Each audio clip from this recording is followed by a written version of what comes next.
what are the key I mean, unsurprising first and foremost that, this is the conclusion, but could you give us some numbers? How bad could this get?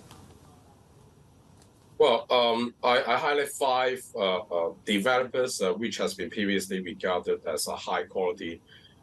In fact, state-owned China bond issuance guarantee scheme support the notes issuance last September. That they are the first batch.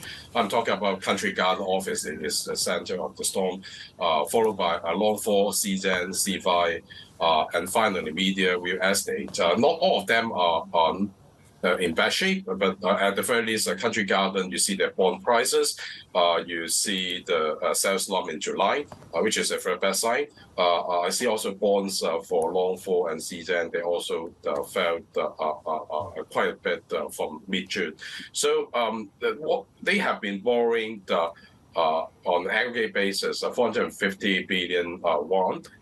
From the banks in China, and that's the equivalent to about 4% of the developer loans for the whole Chinese banking sector.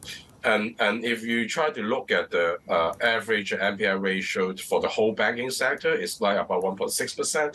So if there will be any outflow for this amount of bank borrowing from these 5 developers or any of these 5, it could incur at the very least more loan charges and high NPL ratios so forth to the banking sector.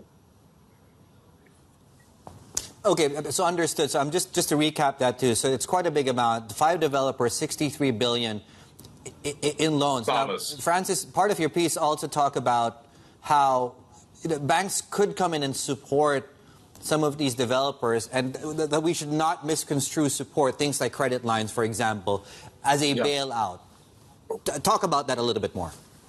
Yeah, in fact, we all know there has been 16 points of property market support were released last November by the Beijing authorities. And since then, we have been collected information from different news sources.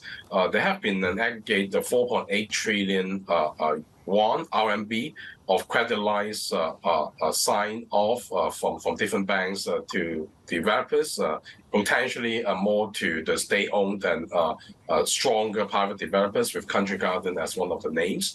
But after I have a chat with the banks in first half, I believe what they're saying is those are like MOUs instead of hard commitments.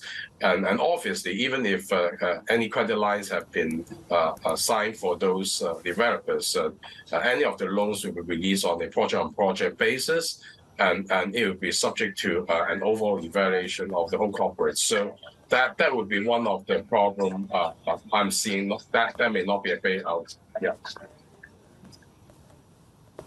Okay, now, Francis, this now takes us, and I'm wondering how big of a jump we go from talking about this hits liquidity of the banks. Do they need to raise capital? I mean, how much capital do they have right now? Is it ample given this sort of new profile of risks right now that we're dealing with?